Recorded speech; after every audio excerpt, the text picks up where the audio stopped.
नमस्कार। आपका birth detail 9 जुलाई 1980 दोपहर के 2:30 पर आपका जन्म हुआ। ये तुला लगन की एक कुंडली है और ये तुला लगन है 7 नंबर, और यहाँ चंद्रमा वृषभ राशि में बैठे हुए हैं। कुंडली के 8वें घर के अंदर हैं, लेकिन उच्च की स्थिति में बैठे हुए हैं।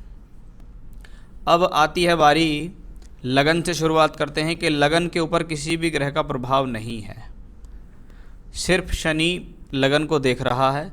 शनि योग कारक हैं, यानी कुंडली में चौथे और 5वें घर, 2 स्थानों का मालिक शनि कुंडली के 11वें घर में बैठा हुआ है और लगन को देख रहा है। अगर हम योग कारक के बारे में बात करें तो ये आपको भूमि, जमीन, जायदाद, वाहन सुख देने वाला ग्रह है, संतान सुख देने वाला ग्रह है, बुद्धि का से सुख देता है, ज्ञान से, अपनी एजुकेशन से सुख देता है। और उस शनि की तीसरी दृष्टि जब लगन पे होती है तो ये व्यक्ति से जीवन में संघर्ष कराती है, क्योंकि शनि की दृष्टियों के बारे में यही कहा गया है, इसका जिस भाव से भी संबंध बनता है उस भाव से संबंधित जो प्राप्तियां हैं जीवन में वो संघर्षों से होती हैं। तो वो चीज़ यहाँ साफ तौर पर दिखाई दे रही है। वैसे ही शनि की पोजीशन अपने आप में बहुत ज़्यादा बेहतर है। अब शनि के अलावा बात करते हैं, लगन की बात हो गई है। अब लगन का मालिक बैठा कहाँ है? लगन का मालिक कुंडली के 8वें घर में अपनी ही राशि में बैठा हुआ है। इसका मतलब ये स्थिति आयु और स्वास्थ्य की दृष्टि से ठीक है। किसी प्रकार की कोई बड़ी बीमारी, कोई बड़ा इंडिकेशंस, कोई ख़राब इंडिकेशंस मुझे यहाँ नज़र नहीं आ रहा। लेकिन शुक्र विवाह का कारक ग्रह भी है, और जब वो अष्टम भाव में बैठता है तो कहीं ना कहीं मैरिड लाइफ को लेके प्रॉब्लम्स क्रिएट करता है। लेकिन जब वो अपनी राशि में है और उच्च के चंद्रमा के साथ है तो इसको हम कह सकते हैं ये आपकी मैरिड लाइफ को सिक्योर करने की प्रयास करेगा, आपके मांगल्य जीवन को सिक्योर करने का प्रयास ये करेगा।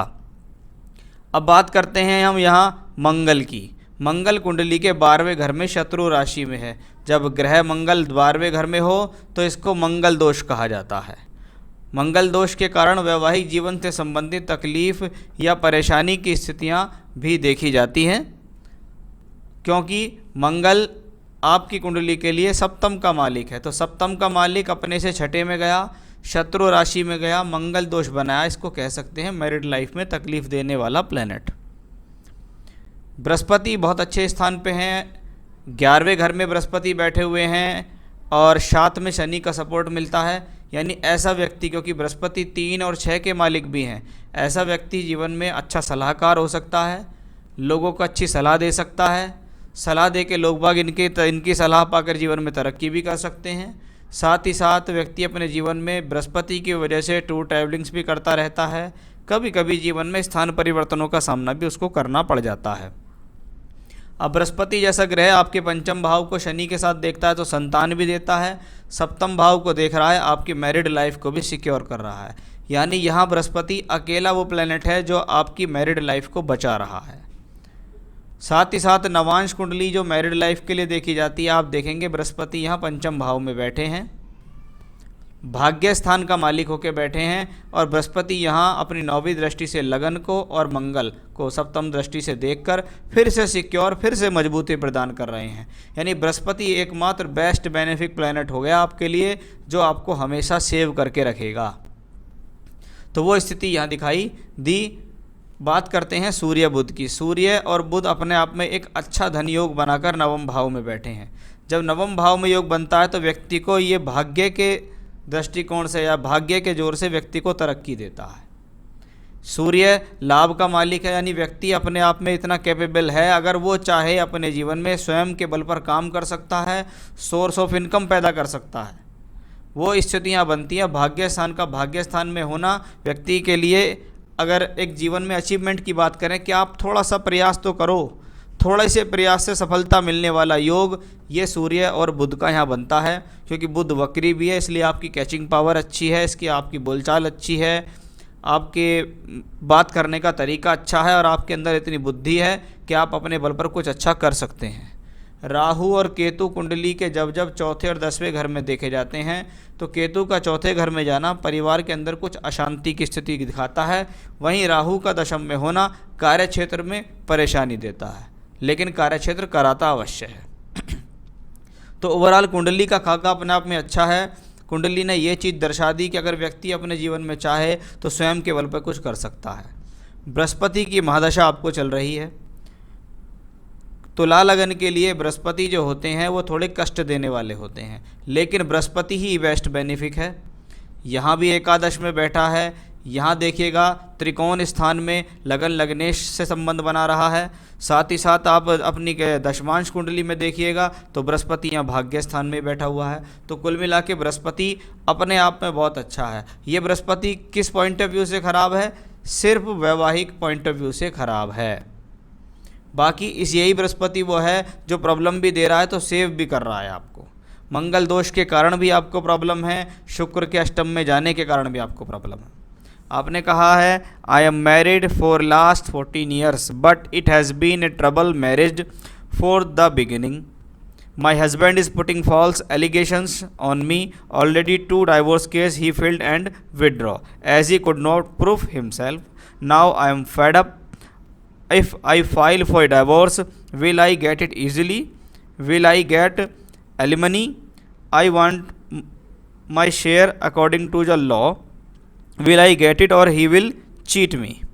देखिए बृहस्पति की दशा चल रही है और बृहस्पति के लिए मैं बार बार एक ही बात आपसे कहे जा रहा था कि देखिए ये वो प्लैनेट है जो जोड़ने में विश्वास करता है, तोड़ने में विश्वास नहीं करता। आप इस रिश्ते को लेकर परेशान हैं, आप रिश्ते से फेड अप हो चुके हैं, आप इस रिश्ते को लेकर दुखी हैं, लेकिन आप अगर अपनी तरफ से कोई भी प्रयास करते हैं तो भी मुझे आने वाले समय में उस चीज़ को लेकर सक्सेस नहीं दिखाई देती। यानी आप चाह रहे हैं कि पहले उन्होंने फ़ाइल किए थे डाइवोर्स, नहीं हो पाया, अब आप चाह रहे हैं कि मैं फाइल डाइवोर्स कर लूँ और छुटकारा पा लूँ। देखिए अगर होना होता तो वो पहले ही हो जाता, वही आपको प्रूफ कर देते और आपके खिलाफ प्रॉब्लम्स हो जाती। लेकिन मुझे इस हॉरोस्कोप में डाइवोर्स वाले कॉम्बिनेशंस दिखे ही नहीं। अभी बृहस्पति में शुक्र चल रही है सितंबर 20 तक, फिर जुपिटर में सूर्य की दशा आ जाएगी, सूर्य भी नवांश में सेकंड हाउस में, सूर्य के बाद फिर चंद्रमा, चंद्रमा के बाद फिर मंगल, मंगल के बाद देन राहु। अब ये अक्टूबर 23 से मार्च 26 जब बृहस्पति में राहु का समय आएगा, ये समय थोड़ा सा टिपिकल स्थिति को शो करता है। अगर अक्टूबर 23 से मार्च 26 के बीच में आप डाइवोर्स से रिलेटेड कोई एक्शन उठाते हैं तो उसमें आपको सक्सेस मिल सकती है, लेकिन अब से लेके अक्टूबर 23 तक कुछ मत कीजिएगा, खामोखा आपका समय भी ख़राब होगा, आपके पैसे भी ख़राब होंगे और आपको कुछ मिलेगा भी नहीं। लेकिन इसके अंदर एक अच्छी बात है कि आपके एक तो डाइवोर्स होने के चांस इतने मजबूत नहीं हैं, और यदि उस पीरियड में यानी कि अक्टूबर 23 से मार्च 26 के बीच में अगर आप डाइवोर्स के लिए कोई फ़ाइल करते हैं तो निश्चित है आपको उस दौरान डाइवोर्स की संभावना भी है, आपको उनकी तरफ से कुछ मिलेगा भी, और एक तरीके से वो स्थिति आपके लिए एक फ़ायदे का सौदा रहेगा। आपके साथ उसमें कोई धोखा नहीं होगा, आप उस चीज़ को जीत जाएंगी, मतलब केस आप करेंगे तो उस केस को आप जीत जाएंगे।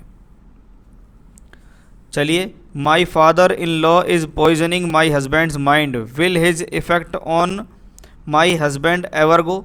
देखिए ये आपके पति से संबंधित बात है कि पति को फादर कुछ कह रहे हैं, उनके मेरे खिलाफ भड़काया जा रहा है, परेशान किया जा रहा है, वो सारी कंडीशंस आप यहाँ बता रहे हैं, जबकि पति की कुंडली मेरे सामने नहीं है। लेकिन मैं आपकी कुंडली से श्योर हूँ कि उन्होंने भले ही बचपन जब से शादी हुई है तब से जहर भरा हो, हस्बैंड ने भी प्रयास कर लिया अपनी तरफ से कि मैं डाइवोर्स दे दूँ, लेकिन वो अब तक सक्सेसफुल नहीं हो पाया, क्योंकि आपके चार्ट में वो कॉम्बिनेशंस नहीं है। परेशान होने के कॉम्बिनेशंस तो हैं, लेकिन वैसे कॉम्बिनेशंस नहीं हैं जो सेपरेट हो जाएं। तो अगर और ज़्यादा बारीकी से देखना होगा तो हमें कहीं ना कहीं हस्बैंड का चार्ट ही कंसिडर करना पड़ेगा। Secondly, kindly see if at all I get divorce will it be advisable for me to marry again. देखिए, शादी से संबंधित आप स्वयं निर्णय ले रहे हैं ये वाला, और मुझे अभी इतना आसानी से दिख नहीं रहा। अगर डाइवोर्स उस दौरान हो गया जिस दौरान मैंने आपको बताया है, और उसके बाद आप कोई शादी कर लेते हैं तो वो शादी सक्सेसफुल रहेगी, उसमें कोई प्रॉब्लम नहीं आएगी। आप चाहें तो शादी कर सकते हैं दूसरी, उसमें आपको कोई प्रॉब्लम नहीं आने वाली। Is any happiness return in my life, देखिए, अगर एक वैवाहिक सुख के अलावा बात करें तो मैं संतान से सुख आपको कह सकता हूँ कि आपकी जो संतान है वो आज को आपको भविष्य में अच्छा खासा सुख देगी, अच्छा खासा सहयोग देगी। लेकिन मैरिड लाइफ वाइज आपकी जो फर्स्ट मैरिज है उसमें आपको इस प्रकार के प्रॉब्लम्स लिखे हुए हैं। शायद सेकंड मैरिज में वो कॉम्बिनेशंस आपको नहीं मिलेंगे, तो हैप्पीनेस तो आपको भविष्य में मिलेगी। Thirdly, see there will be any career change in my life. Career के लिए तो मैं शुरू से ही कहता हुआ आ रहा हूँ कि भाई ये हॉरोस्कोप एक अच्छे कैरियर को शो करती है, ये कोई ख़राब कैरियर नहीं है। अभी बृहस्पति में शुक्र है सितंबर 20 तक, 16 सितंबर 2020। फिर आएगा बृहस्पति में सूर्य, सूर्य के बाद आएगा चंद्रमा। चंद्रमा की जो दशा आएगी जुलाई 21 से नवंबर 22, इस दौरान कोई कैरियर चेंज, कोई नौकरी चेंज या कुछ चेंज जो है वो कैरियर में आपके ज़रूर आने वाला है, उससे पहले नहीं आने वाला। Is there any foreign travel in my luck. Foreign या ट्रैवल्स की बात बहुत तरीके से है। मेरे पास पैसा है तो मैं ट्रैवल कर रही हूँ, मैं जॉब के पर्पज़ से जा रही हूँ, मुझे प्रोफेशनली जाना है, उसके बहुत सारे पर्पज़ होते हैं। लेकिन मैं कह सकता हूँ कि अगर आपको फॉरेन ट्रैवल की बात है तो अभी आप देखिएगा चंद्रमा और चंद्रमा के बाद मंगल, यानी ये जो जुलाई 21 से लेके अक्टूबर 23 का बीच का जो समय है ये आपको दूर स्थान की यात्रा या फॉरेन ट्रैवल करा सकता है। चांसेस इसमें हैं फॉरेन ट्रैवल के, आप निश्चिंत रहें। And also tell me anything special और anything inauspicious you can see in my horoscope. देखिए, मैं इस हॉरोस्कोप को कोई ख़राब हॉरोस्कोप नहीं कहूँगा। ये हॉरोस्कोप सिर्फ एक ही तरफ से पिछड़ी हुई हॉरोस्कोप है, वो है मैरिड लाइफ की तरफ से, जिसकी प्रॉब्लम्स आप फेस कर रहे हैं लंबे समय से। तो वो स्थिति मुझे तो अभी भी बार बार मैं यही कहूँगा कि पता नहीं मुझे क्यों लगता है कि आपका भले ही मन करता है डाइवोर्स देने का, हो सकता है आप भी एंड मौके पर पहुँच कर डाइवोर्स ना दें, या आपका सुलहनामा बहुत आसानी से हो जाए। क्योंकि अगर आप डाइवोर्स का स्थिति बनती है तो ये समय जो मैंने आपको बताया है ना, अक्टूबर 23 से मार्च 26, इस दौरान आप डाइवोर्स फाइल करना। इस दौरान आपको डाइवोर्स मिल जाएगा, फ़ायदे से मिलेगा, आपको सोर्स ऑफ इनकम भी मिल जाएंगे या थोड़ा बहुत पैसा भी उधर उन तरफ से मिल जाएगा जो आपको एक सपोर्ट देगा। तो वो स्थिति मुझे दिखती है। बाकी भविष्य में अभी आगे शनि की दशा आनी है। करियर के पॉइंट ऑफ व्यू से 2026 से लेके और आगे जितने भी 19 साल की महादशा शनि की आएगी वो करियर के पॉइंट ऑफ व्यू से भी ठीक है, वो मैरिज के पॉइंट ऑफ व्यू से भी ठीक है, वो तरक्की के पॉइंट ऑफ व्यू से बहुत अच्छी मुझे यहाँ दिखाई दे रही है।